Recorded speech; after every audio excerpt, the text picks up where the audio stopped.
నిజంగా చాలా అంటే చాలా బాగుంది. నిజంగా ఇందులో లవ్ ఉంది, ఎమోషన్ ఉంది, మన దేశ గౌరవం నిలబెట్టే సీన్స్ అయితే ఉన్నాయి. నిజంగా ఎక్కడో మారుమూల ఉత్తరప్రదేశ్ శ్రీకాకుళంలో ఉన్న వాళ్ళని తీసుకొచ్చి తెర మీద పెట్టి జనాలకు చూపించడం అంటే మామూలు విషయం కాదు. నిజంగా ఇలాంటి మంచి సినిమా, మరుగుపడిపోయిన జీవితాలను తీసుకొచ్చి కుట్టడం అంటే ఏం సినిమా భయ. నిజంగా సముద్రమేకి వెళ్తే వస్తే లచ్చలు పోతే ప్రాణాలు. రియల్ హీరోస్ అంటే వాళ్ళే.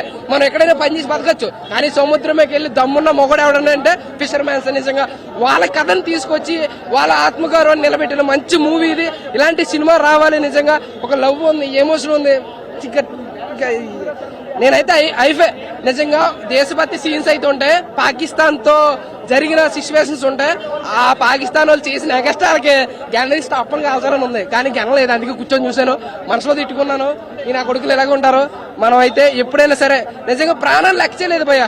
సినిమా అని కాదు కానీ, పొందుపరిచారని కాదు కానీ, మన భారతీయుడు ఎక్కడున్నా సరే, పాకిస్తానే కాదు, పోతే ప్రాణాలు పోతే మన దేశ గౌరవం నిలబెట్టాలని చెప్పేసి మంచి మెసేజ్ తో, ఒకటి కాదు, రెండు కాదు, మూడు కాదు, ఎన్నో మెసేజ్లు.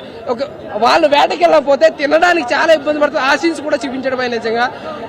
నిజంగా ఇలాంటి మంచి సినిమా చూడండి మంచిగా. ఎందుకంటే రాదు ఇలాంటి సినిమాలు ఉప్పున ఇది ఒకటి అంటారు కానీ ఏం సినిమా భయ. నిజంగా చాలా అంటే చాలా బాగుంది.